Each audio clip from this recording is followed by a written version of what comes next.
deep dive for whoever else wants to join about how I'm gardening, what I'm doing, how I'm doing it, and slowing down, give it about an hour so everyone can really see how I'm doing things and just really take my time and explain stuff.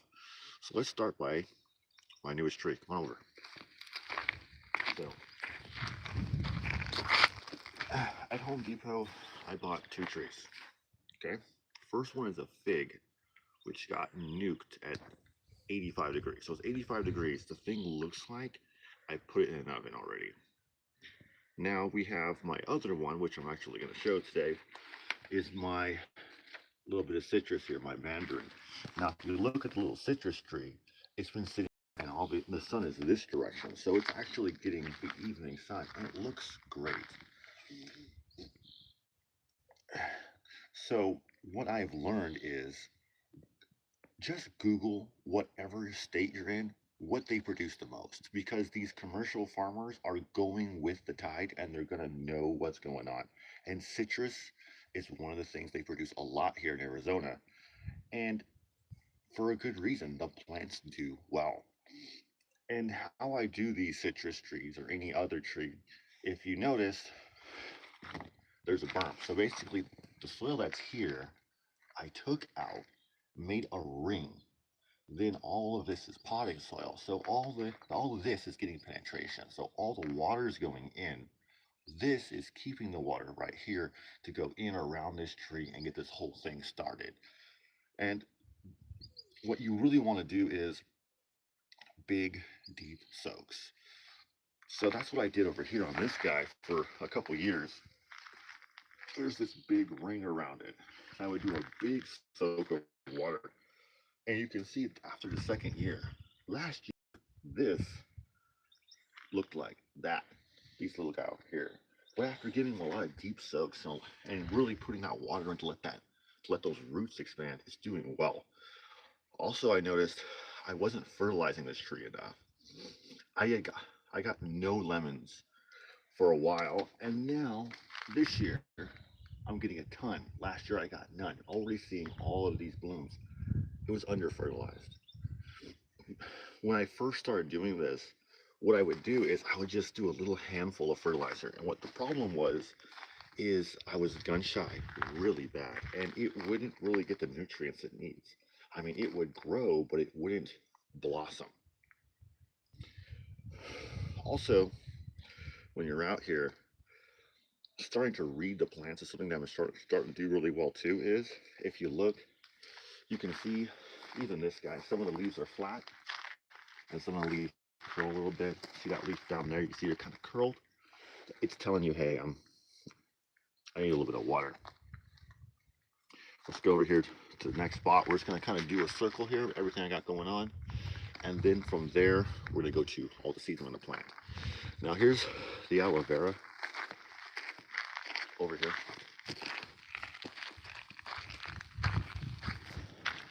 Now, a lot of people ask why I have aloe vera or what you do with it. You can eat it for gut health. You can put it on a burn, but I don't really do either one of those. Honestly, burns are very infrequent, and putting it in anything to actually eat it, I don't like the taste of aloe vera at all. But what I do is I come out here, especially for my wife and my daughter, I'll cut a piece off and you put it in your hair. And if you really just want to get your hair back and see some strength to it, aloe vera works great. Now, each one of these, if you can see, I don't know, 30 of them. Now, they make these little pups on the side like this.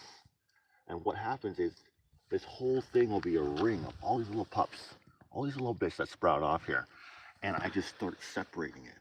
And once you separate it, it'll turn kind of almost like a brown, and it'll just spring back. Aloe vera is a really strong plant. This here, same thing. There's a little bit of a berm that's holding some good potting soil going all the way down, and all of that is kind of cupped in here. But the aloe vera, I water pretty infrequently. Even here, I don't know, maybe once, 2 weeks, a month, if that. I have all my pads of cactus that I'm lightly watering I haven't noticed any new growth over the winter, probably a slower season for them, but I have noticed the spines have gotten longer. Like certain spines have kind of grown out and they're getting light, nice and white. So like this pad here, you can tell like the little spines are growing out a bunch. All that nice white new growth. So pretty excited to see that come in. We have my new trench I dug here, which I do the same concept, is I dig it out on both sides. So as you can see, there's the berm that I made all the way around. That holds in, again, holds in all of that moisture. And then I do the potting soil right across the middle. This is just regular potting mix or topsoil. I amended it lightly. This is a layer of compost and potting soil across the top. This is my cinder block that I put here. This I'm gonna do watermelons. Here I'm gonna do cantaloupes. This is my wheat. I'm actually gonna take this out and put another one on top and leave everything here. I'm gonna use this as my second compost bin. That's my job for today. I'm gonna do after this live. We also got, so that's my wheat I have growing. More wheat over here, and this one. That's my wheat that I'm growing there. You can really see a really nice example of what it's starting to look like. See a little sprout right there on top. As we're starting to get some heat out here a little bit, starting to warm up. It's really starting to come in. This is lemongrass. This is really neat. That one I'm pretty stoked about. These are all my turnips. Come down in here and look. You can really see it. See all that color in there. These are all turnips, and they're packed in here, really dense. But there's a lot of them I still got going. These are a couple parsnips, more turnips. This is again my spring wheat, and honestly, it is like growing grass. They're kind of, a lot of these are in similar families, and it really was the same concept that I put this in here. I just watered it till it sprouted. I did it at the right time of the year. You know, January, that time, it's actually a really good time to start getting this wheat going. Oh, hey, what's going on? Good morning. So I got this going. So I got this going right across here. So I got my spring wheat going. I have my carrots. That's all of this in here. The whole back. I got a whole line of carrots going across the back. That's all right across here, all the way down. Then I have my more carrots. This is my bok choy. Now, my bok choy here we got going on is a lot of seeds are starting to come in. I'm waiting for this to dry out, and I'm gonna get this going out. You can already see a lot of seeds here. I'm pretty excited. It looks like at first they were just what you traditionally would buy at a grocery store. They were just these big leaves like they were just big, you know, those big open leaves, and then they just they put all their energy now just making all of these flowers. This is some kale, some spinach over here. These are my collards. They're doing really well. Then I have Brussels sprouts. I don't know if I've shown anybody my Brussels sprouts before. These are all in here. You can kind of really see the sprouts in here at the bottom. You know, eventually, I think maybe this one here is about time for a good dinner. Then we have some carrots that I planted in these lines here that are open. This is actually, that's a radish that we got going here. These are all radish flowers. These are radishes. If you can kind of see down here some of these where it's still like the bulbs down here at the bottom. You kind of still see some of that where they'll originally look like. But now, after you give it some time, I think it was 1 days, it just popped a little leaf on top and there was a radish on the bottom. But now it's just mostly all top foliage after that. So if you let a radish go for any length of time, I mean, probably the first month, you know, you're getting a bigger radish, but after that, there really is no point to it. I mean, unless you want to take it to seed. Here we have my beets. Those are doing really well. I know it's a little bit in the heat. I see the beets kind of wilt. I see the carrots wilt and the kale. So I have to keep kind of monitor those. This is my Chinese radish here in the back. I mean, I'm not really seeing a big difference unless you actually look at the actual, like, the radish themselves. They're kind of longer instead of that little short round one you're used to seeing, I'm used to seeing. This is the broccoli, which darn near looks exactly the same as for the bok choy as far as the seed formation in here. So I'm pretty stoked about that. We have the fruit trees I got going on here. Come on into my little sanctuary. So this I did like I did everything else, but on a larger scale. Basically, there's a big berm on the outside, like a big ring on the outside, and then there's kind of like a berm on the inside. So there's like two berms to it. There's like 1, 2, and this middle channel, and then I have my irrigation line right here. Now this is my pomegranate that are coming to get back together. What I did with my pomegranates is, instead of making it kind of like a bush, I trimmed it down. So basically all these stalks, there was like 10. I trimmed them all out except for like the 2 that looked the best. I trimmed it up, and then leaving it about this high, and that's the way I want to do it. That way it's more like a bush into the side, because this is like a small area. This is like my little sanctuary almost, where all this grows up, especially in the summer. You kind of be under here with the smells. Then we have my my pears. These are my pear tree right here. We have 1, 2 pears. Those are still dormant. They're not really popping back up yet. My grapes are doing great. You can already see just tons of new growth. I'm gonna try propagating these at the end of the year. Once they really get grown and this whole thing is huge, when I cut it all back, I'm gonna try and see if I can't take all those cuttings and put them into some potting soil and really get those to grow too. We have another pear right here, and then flipping back, then we have peach. These do pretty amazing. Everything's pretty tight in here. I have it almost like a giant bonsai almost, where I just really trim these really tight, so everything kind of just goes right together like a giant canopy for me right here. So these are starting to come back. This guy was, man, just like a stick almost last year, and they've grown so much. They do really well, especially in the heat. I never see these wilt or have a lot of problems. They're just starting to bud a little bit. We're just seeing little bits of new growth on these, so they're just waking up. My apples, I seem to, they struggle a little bit here in the desert.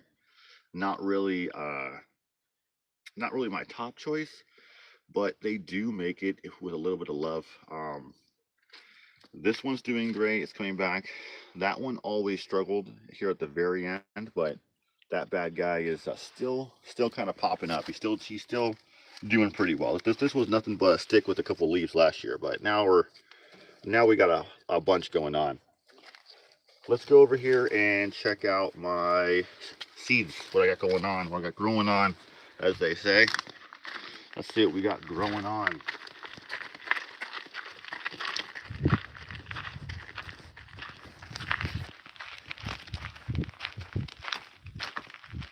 Everybody trying to wake up here. It's still pretty early off in the morning.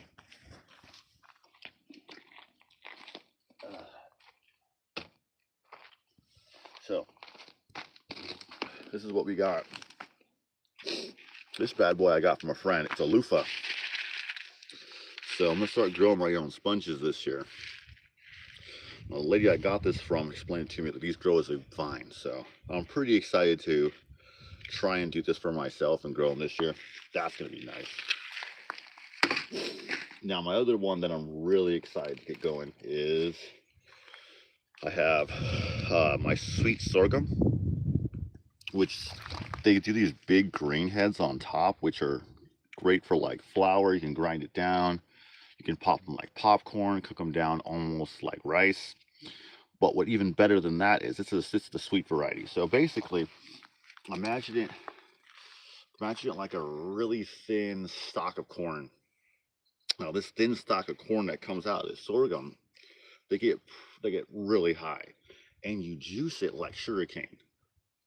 But sorghum can grow in places that are really, really drought stricken, or they can grow in places that get a little bit cold, and they do just fine. There's a guy I know, Off Good Rooster, check that guy out. He showed me some of this growing on his property, and he literally just in random pops of washes. Looks like that guy maybe gives it a sprinkle of water once in a while, but looks like that stuff's really still growing. So I'm pretty excited about that. I want to try doing some ornamental corn. That'll be a really neat one to do.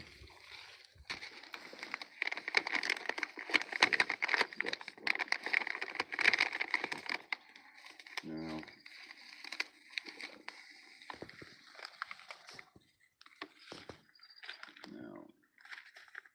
other one that I'm going to try and do here is I got my Cherokee Purple. I want to try doing some good tomatoes. That'll be pretty cool. My Cherokee Purple. I got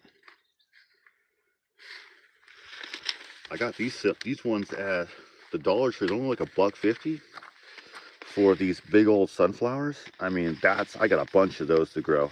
I actually what I do is when my kids are at the park next to it, there's a community garden where I drive way into town. And next to that community garden, I just kind of look at what they're growing a lot too to try and get inspiration. I saw last year they had a whole bunch of sunflowers and they got big. Seemed like the birds got a little bit of them, but they did really, really well. What else we got going on here? We got, of course, watermelon. We got cantaloupes, tomatoes. I'm gonna try some squash, zucchini, jalapeno, bell pepper, cucumber. I got some beans and some basil. These are all the ones that I bought for myself to start off. Also,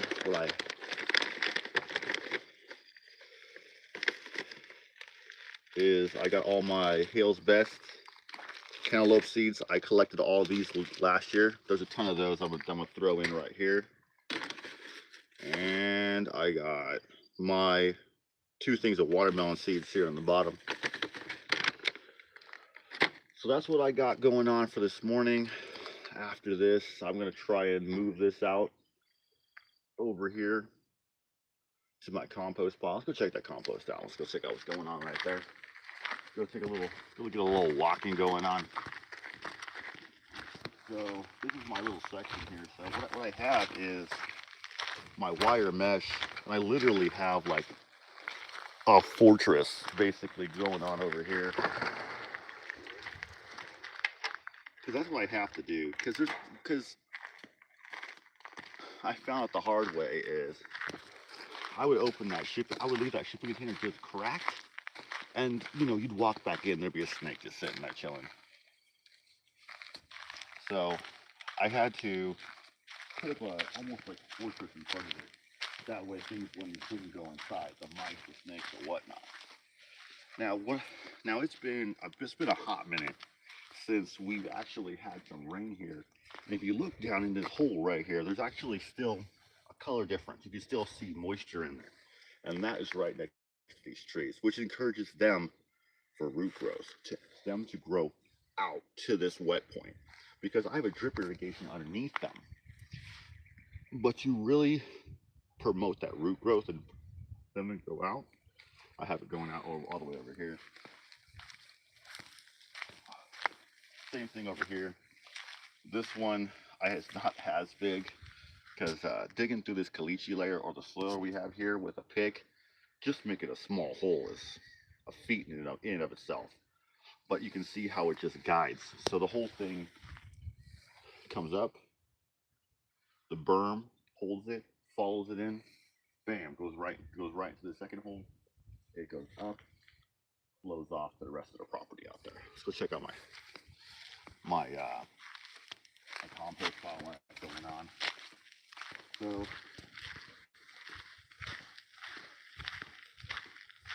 when I first moved out here, I didn't really know a lot. I would just run around out here and just, you wouldn't know what you got going on or what you got around here.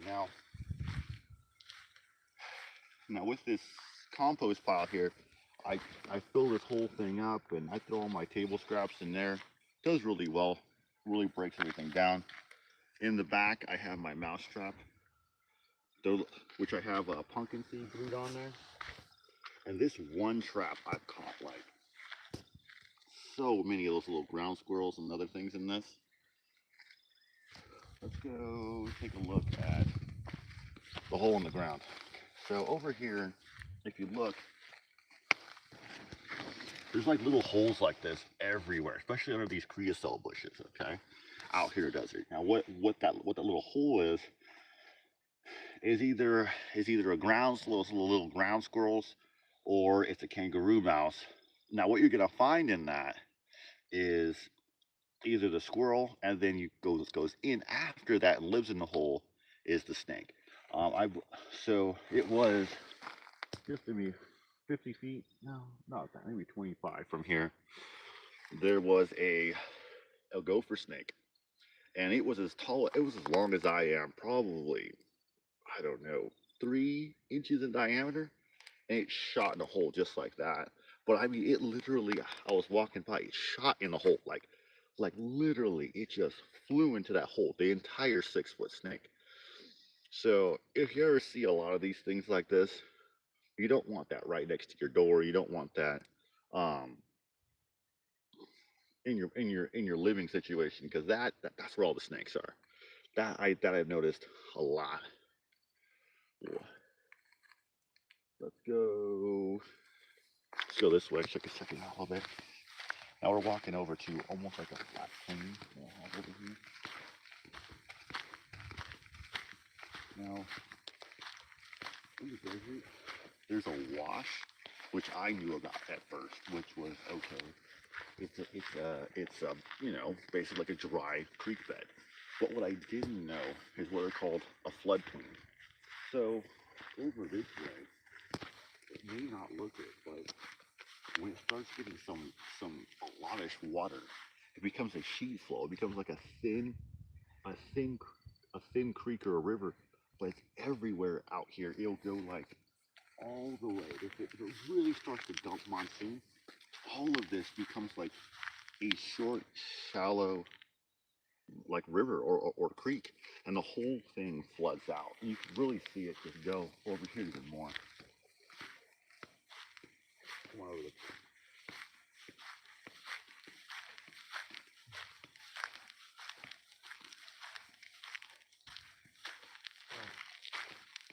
you start to look at the fence, right?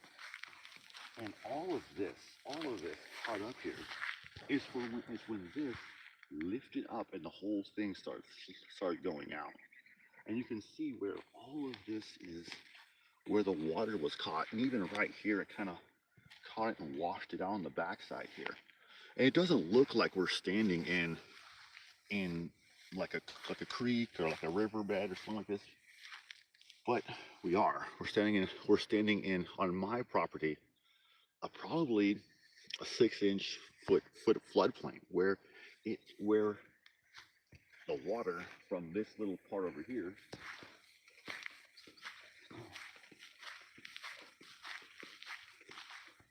this little shallow impression is what we'll get when we have mild amount of water. And then once it really gets some water, this whole thing will just explode even bigger. Here's another one here where it kind of branches off. It forks off into a spot over here. And it looks like just a mild impression, which it is. But what will happen is it'll go all the way to this fence, all the way back over almost to the shipping container over here. You'll go way over there, maybe about 30 feet wide. This whole thing will turn into a floodplain. This big flat area where the water goes. If you can't read where the water is, or if you can't read, you know, the geography out here, sometimes it's good to hire somebody. Like, I've hired a few people to come out and check things out and talk to me where to build and what things are. Before I even bought the land, I sent the land out and made sure that this, hey, you know, friends of mine, hey, that they're know what they're doing, know what they're talking about. Hey, you know, this is what I'm looking at. What do you think about the area? Some were good, some were bad, some were terrible. You know, I remember I was looking at one spot and it was 100-year wash straight to the middle of it, and they said, hey, you know, it's every 100 years, but that's a lot of water. Now, if you look, also, you know, you can see it not as much now, but before I put the fence up, you have this bit right here, and the whole thing underneath is flat. There actually was a coyote living in this thing, which is pretty crazy. I don't know if you can hear that, but there's a donkey yelling in the background. Now, you can also tell this is a flood spot because of the trees. One tree, two trees. These are mesquite. Now, these mesquite trees, they're not like the creosote over here. The creosote here, I mean, they'll grow pretty much anywhere. But the mesquite trees over here, those bad boys are only going to grow where there's actually some moisture. Actually, it's actually going to get some real deep soaks. Now,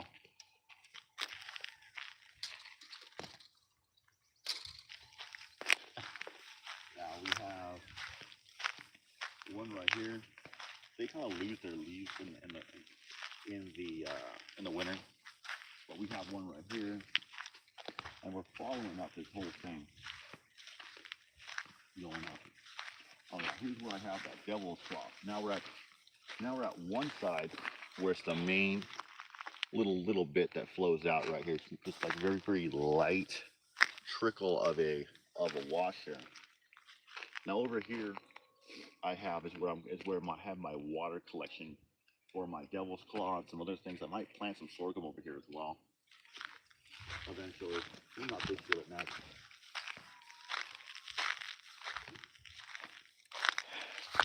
So it's my field over top of my septic is up here where it's all cleared, and I noticed a lot of water that was coming in this direction. So what I did is I made basically a swell, and I burned the whole thing up. So I just took all the dirt out of this. I put it all up on the side here. I packed everything down, and this whole thing is now collecting a lot of water. If you look, you can tell by success. If you look at the grass here, on other places, how big is it? I don't know, maybe 3-4 inches. But if you come over here to this section, now we're talking about 6 inches, maybe even more over here. I mean, you can see my whole entire hand goes inside, and that's collecting a lot of water. That you can tell is success. Now,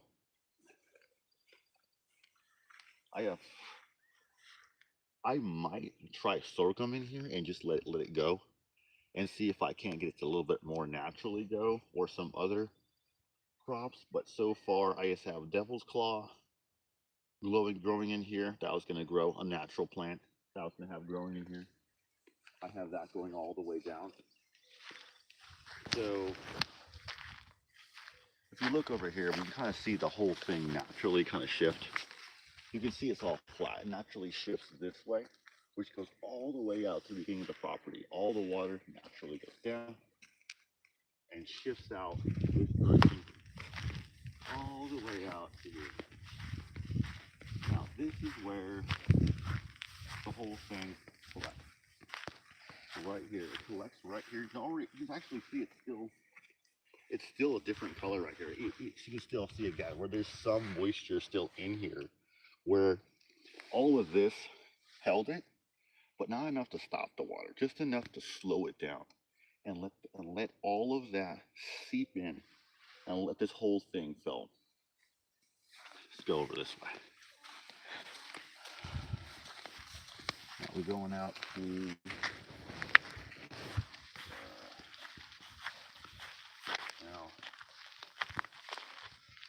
now we have to be careful walking out here, even early in the morning, because really early in the morning and really late at night, what happens is you'll see almost looks like a broomstick or something laying out on the ground, because that's about how big it is and about the length of it. Especially in an open field like this, it's a rattlesnake. They like to lay out in these fields, and that's where I've seen them every single time. I've never really seen them like tucked under a bush, maybe because I can't see them. I don't know, but I've always seen them just kind of straight laying out, just laid out somewhere or going. So as I'm walking, I am very suspicious about where I'm going and very deliberate about what I'm looking at and where I'm walking, because you can really tell.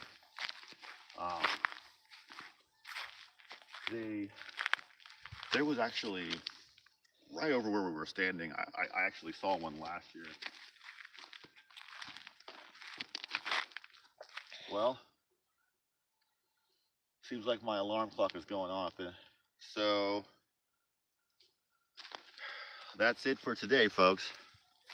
Sun's come up. Looks like we've been, what, 45 minutes? All right, guys.